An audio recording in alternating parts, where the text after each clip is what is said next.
In August 1949, at the dawn of a Cold War, the renowned singer and actor Paul Robeson was scheduled to play a benefit concert for the Civil Rights Congress near Peekskill, New York.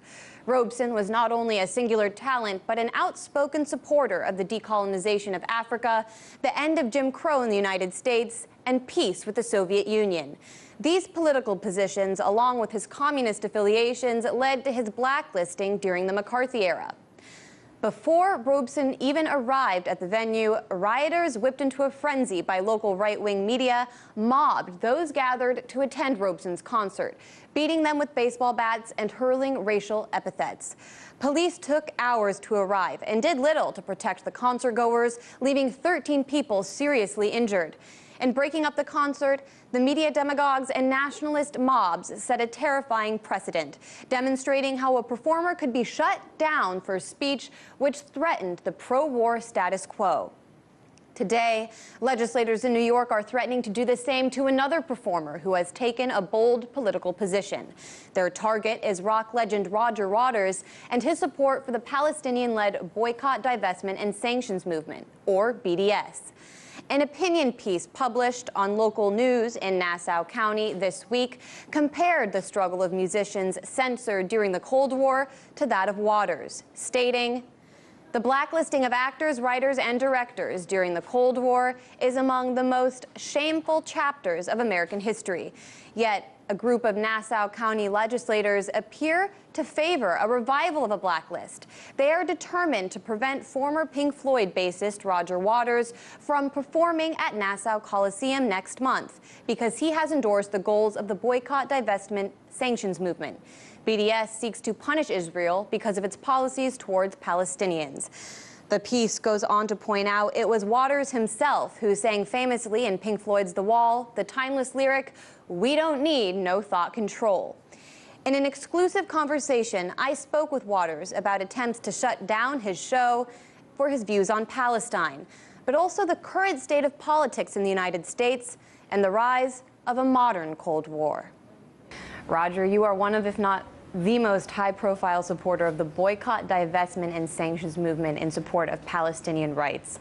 Legislators in New York's Nassau County are actually threatening to cancel shows of yours for this position you've taken. How is that able to happen? Well, I don't think it is able to happen. But the basis upon which it's happening is that the AIPAC and the Israel lobby in this country tried to pass legislation in the state legislature in New York to criminalize membership of or support for boycott, divestment, and sanctions. They failed in that endeavor, but Andrew Cuomo, the governor, wrote it into state law as an executive action just on his own as an individual.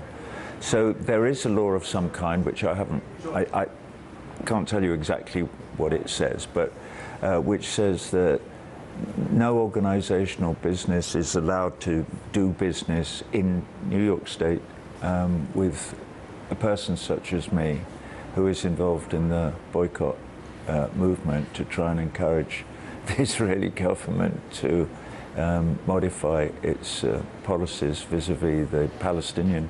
Let's get into the government, because in defending his band's decision to play in Israel, Radiohead frontman Thom Yorke said playing in a country isn't an endorsement of the government, pointing out the group doesn't endorse Trump but still plays in the States. Why is Israel different? That's a two-part question. All right. Thom Yorke is wrong about not endorsing the policies of the Israeli government by playing there.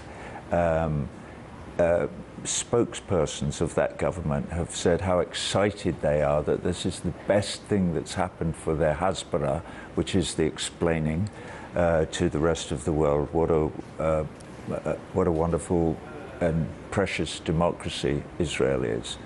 And willy-nilly, when they cross the picket line, they are making a public statement that they do endorse the policies of the government, whatever they say, because that is what will be reported in Israel, and that is what gets reported around the world. That is why Radiohead are being so soundly criticized by anybody with progressive ideas about human rights because they have taken that step. The other thing is about not performing in the United States or trying to boycott the United States. The people of the United States have not got together as a civil society and asked performers from the rest of the world not to come and perform in the United States because they are an occupied people and there is an organized resistance against the occupying army. Civil society in Palestine in 2005 started the BDS movement themselves. This isn't something imposed by a bunch of foreign rock musicians. This is something that they started, that they have organized, and they have made an appeal to all artists, writers, musicians, actors, directors, anybody in the rest of the world to observe the picket line which they have drawn. And to ask us not to observe a cultural boycott of the country. You're one of the most beloved rock stars of a generation. You're very vocal, outspoken, and I would say you're fairly accessible. Why don't we hear from you on mainstream media or on popular late-night television shows? I'm told that they can't answer that question, but that it comes from above. I was told that by Charlie Rose. Not directly, but by his producer. Why isn't Roger on Charlie Rose anymore? We're not quite sure, but it comes from above. Did that change so after you can figure it out for yourself. It's not rocket science. These are after you took these positions? Well, I've taken this position since 2006. It's a long story, but basically it's, yeah, last 10 or 11 years. But my presence began to be felt by AIPAC and by the Israel lobby in this country, which is extremely powerful. As you know, they're very, very powerful donors to all political parties. They wield enormous power in Congress, which is why, as we speak, there is a bill before Congress that is sponsored by, among others, the junior senator from New York, Kirsten Gillibrand, who I've actually met in the past. I look forward to meeting her again because I want her to explain herself to me. And the bill is to criminalize BDS with criminal penalties for people like me. There's even been talk of $1 million fines and 20 years in prison. As a critic of Israel, one of the main campaigns against you, this powerful lobby has rolled out, is to call you an anti-Semite. In the U.S. at the moment, if you question the media's obsession with Trump's ties to Russia, you're called a Putin apologist. If, as a journalist, you challenge the narrative the media is pushing on the war in Syria, you're called an Assadist. Why is it when you start to call out injustices or inaccuracies in the status quo, people are immediately slapped with a label? Because we're living in 1984. You know, when my children were young teenagers, I insisted that they read Brave New World. So you have to read, all children should read Huxley and Orwell and maybe a bit of Wells. Maybe if there was something in French. But in fact, that is where we're living now, where propaganda is more important than facts, far more important. And that is a huge news story now. This whole thing about fake news is that people have understood that the truth, facts, philosophy, knowledge, history, education, none of these things are important. In order to retain a position of power, you need to be really good at propaganda, and you need to be really good at telling big lies often and loud. And the last thing that you want in the mainstream media is anybody shining actual real light on anything. So people who actually care about the predicament of the human race, or about the future of this small vulnerable planet, or about their fellow human beings, and if they're being oppressed or killed or anything like that, it's best to keep them out of the way because they may interfere with the general narrative. You say people are realizing this. This is something I would say you figured out a while ago. You're currently on the Us and Them tour, which is full of especially politically charged visuals, but many of your most well-known songs written decades ago still correspond perfectly with the current state of politics in the United States.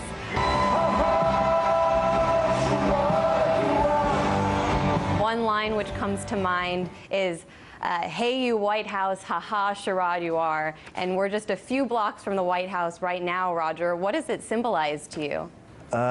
Well, it's like it's an edifice that now has become symbolic of how detached politics in the United States, but all over the Western world, has become separated from its potential function, which was for society, civil society, to organize itself in a way that helps society to grow and develop, and that protects the civil and legal rights of its citizens.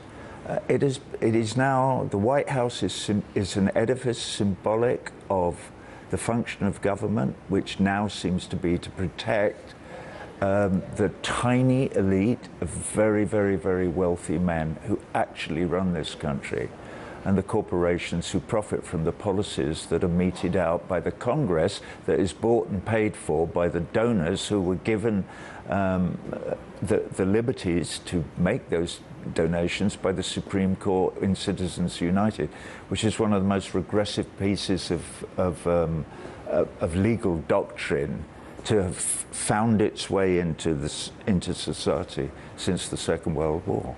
And it's deplorable in every possible way. It means that you can buy, the whole political system is up for sale because of that one particular law. So in consequence, it's an absolute, it is a charade. The whole thing is a charade now. It has nothing to do with government of the people, by the people, for the people. There is no longer any safety net.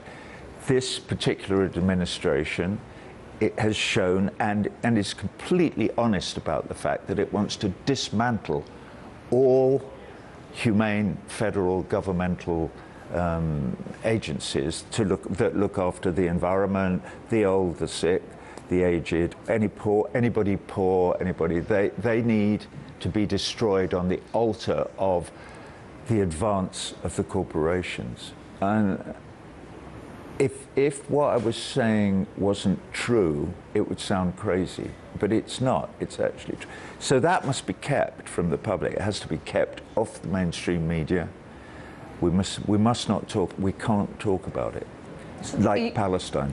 And you wrote that song 40 years ago, but in much of the establishment's criticism of Trump, we hear the phrase, I hear it all the time in particularly liberal media, this is not normal, that somehow Trump is more authoritarian or militaristic, brutish than anyone else who's ever run this country or been involved in politics. Do you think Trump really represents something unique in the United States? Only because he's supremely dumb. You know, he is a nincompoop, and self-evidently, and he kind of professes that publicly all the time with his tweets, and just generally with the way he behaves and whatever. North Korea best not make any more threats to the United States. They will be met with fire and fury like the world has never seen. So he is he's different than Obama was, or even than Clinton. They were much smoother operators, but they were still operating policies which are fundamentally wrong and inhuman, and particularly in their waging of war against the rest of the world.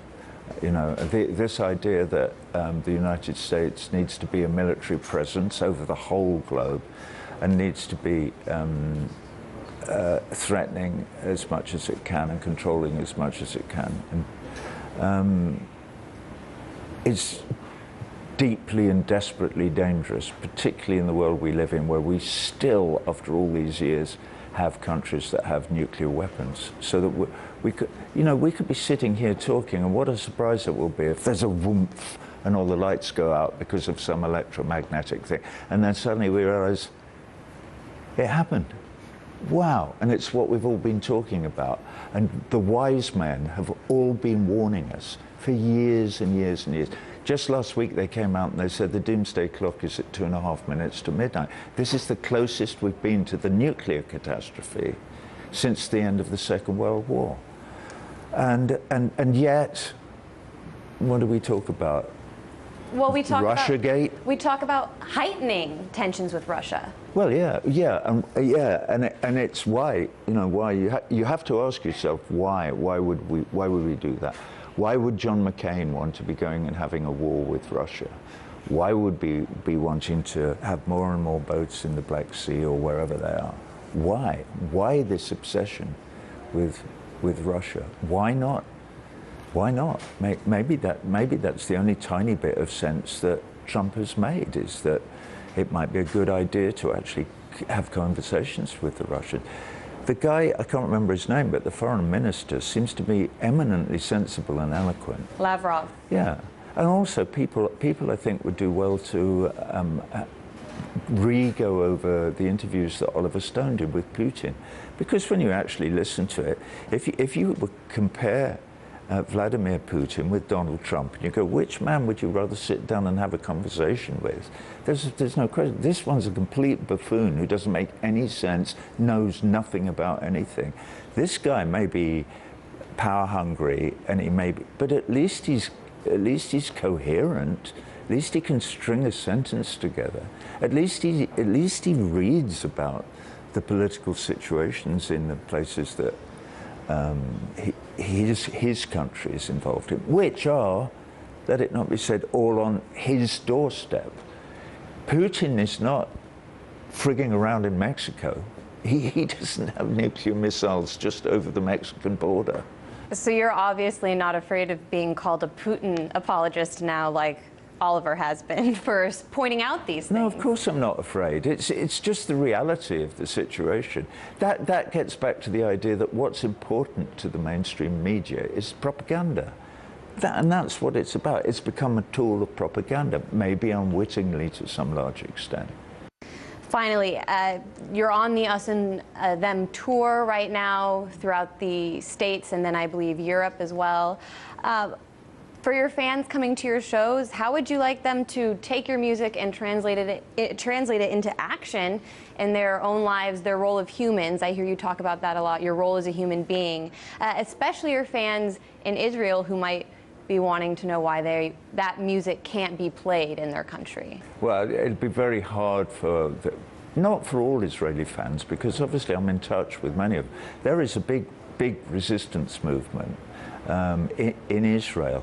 There's a particular organization called Boycott from Within, run by a guy I know called Ronnie Barkan, and it's a proper organization, and they're extremely brave, because in the face of the intransigence of most of the Zionists in Israel, they are actually running their own form of resistance, because they are caring Jewish people who are deeply distressed that the policies of the Israeli government run contrary to the humane tenets of Judaism and what's actually in the Torah, and what they believe their connection with their religion.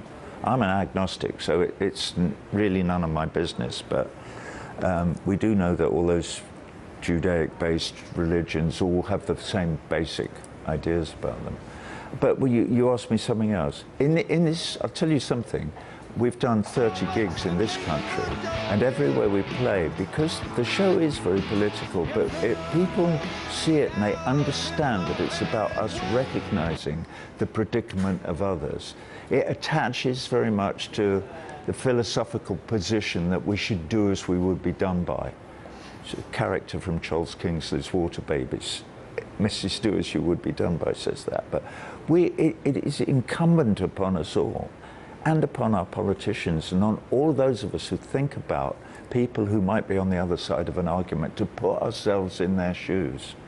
How would we feel sitting here in Washington if there were drones buzzing around in the sky all day and we never knew when we were going to be blown out of our socks? Because the drone attacks, for instance, targeted assassinations, of which I have to say I could not have been more disapproving of when the last administration was in power. Why Barack Obama continued and expanded that drone program, I will never know. I haven't had the chance to ask him about that, and I probably never will. But I have no idea. It's hard to imagine a sensible reply. I mean, he might say, oh, well, we have to fight terror. Please, you must see that being that kind of belligerent, bellicose, deadly presence in 137 foreign countries can only encourage a resistance to that completely unacceptable colonial and imperialist behavior. It's inevitable. No, you can't cut the head of a state. Anyway, that's a long conversation. But what I've found in my shows is that we discovered that 10 or 12,000 people, tiny as that number is, are desperate to be in a place of love for their fellow human beings, to support their fellow. They want to help people. They don't want to be part of this administration's charge towards ripping the rug out from under society as a whole, giving it entirely over to the corporations and the few very, very rich, very, very greedy men who run everything. They want there to be a society where they care for their brothers and sisters. And they would like that to extend beyond the national borders of the United States, not just into Mexico and South America, where Trump thinks the enemy are, but also into policies in the Middle East and all, so that they start addressing the idea that all human beings deserve human and civil rights, including the Palestinians. In fact, from my position as an active member of BDS, especially my brothers and sisters in Palestine who've been living under military occupation for 50 years, since 1967. And so we continue in the struggle, and we're winning it. This is why they call me an anti-Semite. This is why they want to silence me. This is why they don't want me on Charlie Rose or Stephen Colbert speaking. He lets me play my song, but I'm not allowed to sit on the couch and talk because because they don't want to hear it. But it's spreading, and that's why they're so frightened. 68 years following the Peekskill riots, artists in the United States are still targeted for their political beliefs, now by a powerful lobby in Washington representing the interests of the Israeli government. What's more, 7 decades on from the Second Red Scare and the beginning of the McCarthy era, a Russian menace still looms in the minds of Washington's political class, and many lawmakers are fixated on escalating with Russia all over again. The threat of mutually assured destruction has yet to temper the bellicose rhetoric from our leaders. Now, as during the original Cold War, it seems that only a handful of artists and thinkers are brave enough to put careerism aside, to lead with their humanity, and to question more.